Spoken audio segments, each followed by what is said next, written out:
அன்புமிக்க சகோதர சகோதரிகளே, நம்முடைய நகரின் மையப்பகுதிகளில் நாட்டின் விடுதலைக்காக, சமூக நலன்களுக்காக உழைத்தருடைய நாட்டு தலைவருடைய திருவுருவ சிலைகளை வைத்திருப்பதை நாம் பார்த்திருக்கிறோம். அவ்வாறு நாட்டு தலைவர்களை பார்க்கிற பொழுதெல்லாம், சமூக நலனுக்காக உழைத்தவருடைய திருவுருவ சிலைகளை பார்க்கிற பொழுதெல்லாம் அவர்கள் செய்த தியாகத்தை நினைத்து பார்த்து அவ்வாறு நாம் வாழ நாட்டு மக்களை அழைப்பு கொடுப்பதை பார்க்கிறோம். அந்த வகையில் எபிரேயருக்கு எழுதப்பட்ட கடிதம் அதிகாரம் 11 படிக்கிற பொழுது அந்த கடிதத்தின் ஆசிரியர் பழைய ஏற்பாட்டில் ஆபிரகாம், சாரா, அவரது மகனாகி ஈசாக்கு, இப்படி யாக்கோப்பு தொடங்கி மோசே, ஏன் விலைமகளாக வாழ்ந்து வந்த ராகாபு என்ற எல்லா பெண்மணிகள் எல்லாம் எப்படி கடவுளுக்கு நம்பிக்கையுடைய மக்களாக வாழ்ந்து வந்தார்கள் என்ற உதாரணத்தை சொல்லி அவர்களை பின்பற்றி வாழ வேண்டும் என்று அவர் அழைப்பு கொடுப்பதை அந்த அதிகாரத்தில் நாம் படிக்க முடியும். ஏன் ஆண்டவர் இயேசுவை கூட யோவான் நற்செய்தி அதிகாரம் 13 படிக்கிற பொழுது இயேசுனுடைய சீடர்கள் பாதங்களை கழுவி விருப்பாடு இயேசுவே சொல்கிறார், ஆண்டவரும் ஆசிரியருமாகிய நானே உங்களது பாதங்களை கழுவினேன் என்று சொன்னால் நீங்களும் மற்றவருடைய பாதங்களை கழுவி பணிபுரிய வேண்டும். நான் உங்களுக்கு முன் மாதிரிகை காட்டியதை போன்று நீங்களும் செய்ய வேண்டும் என்று அவர் அறிவுறுத்துவதை பார்க்கிறோம். அவரே தன்னை ஒரு முன் மாதிரியாக காட்டுவதை பார்க்கிறோம். இன்றைக்கு முழுவதும் நாம் அனைவரும் சேர்ந்து சிந்திக்கக்கூடிய தலைப்பு, அன்னை மரியாள் நமக்கு முன் மாதிரியாக இருக்கிறார்கள். இயேசு ஆண்டவரே சீடருடைய பாதங்களை கழுவி அவர் பணிவிடை வழியாக, பிறருக்கு பணிபுரிதல் வழியாக முன் மாதிரியை காட்டியதை போன்று அன்னை மரியாளுடைய வாழ்வு நமக்கு முன் மாதிரியாக இருப்பதை நாம் அறிவோம். குறிப்பாக 16ஆம் நூற்றாண்டில் பார்க்கிற பொழுது, குறிப்பாக கிறிஸ்துவ மதத்திலிருந்து பிரிந்து சென்ற பிரிவினை சபைகளுக்கு அடித்தளமாக விளங்கிய லூத்தர் அவர்கள் விவிலியம் மட்டுமே போதும் என்ற கொள்கையின் அடிப்படையில் தமது சித்தாந்தங்களை, சீர்திருத்தங்களை எல்லாம் செய்கிற பொழுது அவர் எப்படி அன்னை மரியாளை பார்க்கின்றார் என்று சொன்னால் 4 கோணங்களில் பார்க்கிறார். அதுவும் குறிப்பாக விவிலியத்தை மையப்படுத்தியவராக கபிரியேல் வானதூதர் அன்னை மரியாவுக்கு காட்சி கொடுத்தது, அன்னை மரியாள் எலிசபெத் அம்மாவை சந்தித்தது, பிறகு அவர்கள் குழந்தை பருவத்தை அவர்கள் நினைவு கூர்ந்து இயேசுடைய குழந்தை பருவத்தில் அன்னை மரியாள் எப்படி உதவி செய்கிறார்கள், குழந்தை இயேசு காணாமல் போகிற பொழுது அவர்கள் நடந்து கொள்கிற விதம், அதிலும் குறிப்பாக அனைத்திலும் சிறப்பாக அவர் குறிப்பிடுகிறார். அனைத்து சீடர்களும் இயேசு விட்டு ஓடி சென்ற நிலையில் அவரது தாய் முதல் சீடத்தியாக, முதல் சீடராக தொடர்ந்து சிலுவை அடியில் நின்று கொண்டு அவருக்கு பக்கபலமாக நின்று அவர் செயல்படுவதை உதாரணமாக காட்டுவதை பார்க்கிறோம். பல நேரங்கள் நினைக்கிறோம், பிரிவினை சகோதரர்கள் குறிப்பாக அன்னை மரியாளுக்கு அதிகமாக வணக்கம் செலுத்தாமல் அவர்களை பற்றி தவறாக பேசுகிறார்கள் என்று இன்றைய காலகட்டங்கள் இருப்பது நிதர்சனமான உண்மையாக இருந்தாலும் 16ஆம் நூற்றாண்டில் லூத்தர் அத்தகைய மனப்பான்மை கொண்டிராமல் அன்னை மரியாளை விவிலியத்தினுடைய சிறந்த கதை மாந்தராக, இறை வார்த்தையை கண்ணும் கருத்துமாக மிக சிறப்பாக கடைபிடிக்கிற சீடத்தியாக பார்ப்பதை லூத்தர் தன்னுடைய புத்தகத்தில் எழுதி வைத்திருப்பதை விவிலிய அறிஞர்கள் எடுத்துரைக்கிறார்கள். அன்னை மரியாள் வாழியை பார்க்கிற பொழுது கபிரியேல் வானதூதர் அன்னை மரியாவுக்கு சொன்ன மங்கள வார்த்தை திருவிழாவை நேற்று கொண்டாடினோம். குறிப்பாக நம்முடைய குடும்ப வாழ்க்கை சூழலில், துறவற வாழ்க்கையில் திருமணம் செய்து கொள்வதும் அல்லது திருமணம் செய்து கொண்டு குழந்தைகளை பெற்றெடுத்து வளர்ப்பதும் எவ்வளவு கஷ்டமான காரியமாக இருக்கிறது. எனவே திருமணமே செய்து கொள்ளாமல் வாழ்வை நடத்தி கொள்ளலாம் என்று ஒரு பக்கம் இருக்கக்கூடிய சூழ்நிலையில், அல்லது துறவரத்தில் இருக்கிற பொழுது எனக்கு பிடித்தமான இடமாக இருக்கிறது, அல்லது கஷ்டமான இடத்திற்கு என அனுப்பப்படுகின்ற பொழுது என்னால் போவதற்கு கஷ்டம் என்று நாம் வருந்துகிற பொழுதெல்லாம், துன்பப்படுகிற பொழுதெல்லாம் அன்னை மரியாள் நமக்கு முன்மாதிரியாக மிக பெரும் பாக்கியத்தை, பொறுப்பை கொடுக்கிற பொழுது அன்னை மரியாள் அவர்கள் நீர் கடவுளுக்கு தாயாக வேண்டும் என்ற பொறுப்பை ஒப்படைக்கின்ற பொழுது அதனுடைய கணாகணம் தெரிந்தும் அதனுடைய துன்பங்கள் இன்பங்களை எல்லாம் தெரிந்தவராக அதை மிகவும் பொறுப்போடு ஏற்றுக்கொள்வதை பார்க்கிறோம்.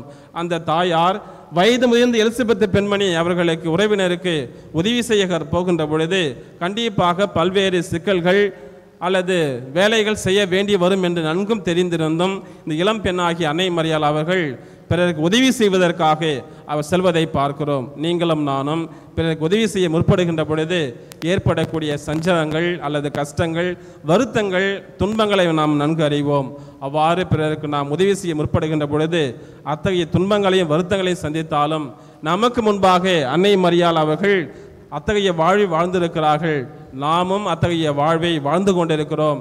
எனவே அவரை நாம் பின்பற்றுகிறோம் என்பதில் நாம் மகிழ்ச்சி காண முடியும். மூன்றாவதாக பார்க்கிற பொழுது அன்னை மரியாள் அவர்கள் இயேசுனுடைய சிலுவையில் தொடர்ந்து அவரை பின்பற்றுகின்ற சீடத்தியாக, சிறப்பான முதல் நிலை சீடராக அவர் இருப்பதை பார்க்கிறோம். மற்ற சீடர்கள் அனைவரும் இயேசுவின் 3 ஆண்டுகள் உடன் பயணித்து அவரது மகிழ்ச்சியையும் அவரோடு இருந்த காரணத்தால் மதிப்பும் மரியாதையும் பெருமையும் பெற்றுக்கொண்டவர்கள். ஒரு கட்டத்தில் இயேசு எனக்கு தெரியாது, அவரை விட்டு ஓடி செல்கின்ற நிலையில் அன்னை மரியாள் தொடர்ந்து பயணிப்பவராக, அதே போல ஆண்டவர் இயேசு கிறிஸ்து உயிர்த்தெழுந்திருப்பாடு இவர்தான் முதல் பெண்மணியாக அந்த மேல் அறையில் சீடர்களோடு தங்கியிருந்து திருச்சபை உருவாகின்ற பொழுது திருச்சபை பெற்றெடுக்கின்ற தாயாக இருந்து அந்த சீடர்கள் தம் மகனுக்கு துரோகம் செய்தாலும் அவர்களை யார் என்று தெரியாமல் அவர்கள் ஓடி விலகினாலும் அன்னை மரியாள் மீண்டும் சீடர்களை அரவணைத்து வாழ்வதை பார்க்கிறோம். நம்முடைய குடும்ப வாழ்க்கையில் பார்க்கிற பொழுது அவர்கள் நான் துன்ப நேரத்தில் நான் ஹாஸ்பிட்டலில் இருந்தேன், என்னை பார்க்கல, நான் கஷ்டமான சூழ்நிலையில் இருந்தேன், எனக்கு உதவி செய்ய முன்வரவில்லை என்று நாம் தொடர்ந்து வருத்தத்திலும் வேதனையிலும் வாழ்கிற பொழுது அன்னை மரியாள் அவர் நினைத்து பார்க்கிற பொழுது அவர் திருமகனுக்கு அவர் சொந்த சீடர்களே வருத்தத்தையும் வேதனையும் கொடுத்தாலும் அதையெல்லாம் அன்னை மரியாள் அவர்கள் மறந்தவர்களாக மன்னித்தவர்களாக இயேசுனுடைய சீடர்களை தன்னுடைய பிள்ளைகளாக பாவித்து அவர்களை தொடர்ந்து அன்பு செய்வதும் அவருடைய குற்றம் குறைகளை மன்னித்து தன்னுடைய மகனுக்கே அவர்கள் துரோகம் செய்தாலும் தொடர்ந்து அவர்களோடு பயணிக்கிற தாயாக இருந்து நமக்கு மிக பெரும் முன்மாதிரியை அவர்கள் காட்டுவதை பார்க்கிறோம். ஆக அன்புமிக்க சகோதர சகோதரிகள், அன்னை மரியாள் அவர்களுடைய வாழ்வு பல்வேறு நிலைகளில் நமக்கு முன்மாதிரியாக இருப்பதை பார்க்கிறோம்.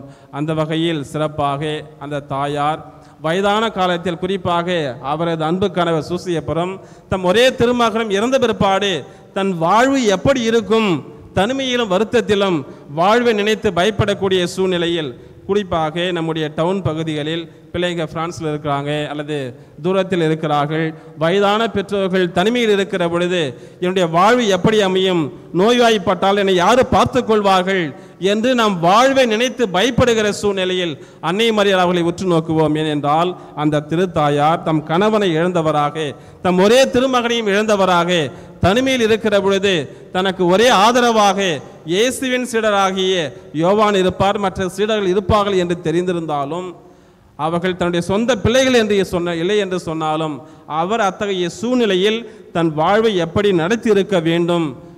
குறிப்பாக வயதான காலத்தில் நம்முடைய வாழ்வை நினைத்து நம்முடைய வாழ்வு எப்படி முடியும், பிள்ளைகள் என்னோடு இல்லையே என்று பயப்படுகிற வேளையில் அன்னை மரியாள் நமக்கு முன்னிறுத்துவோம்.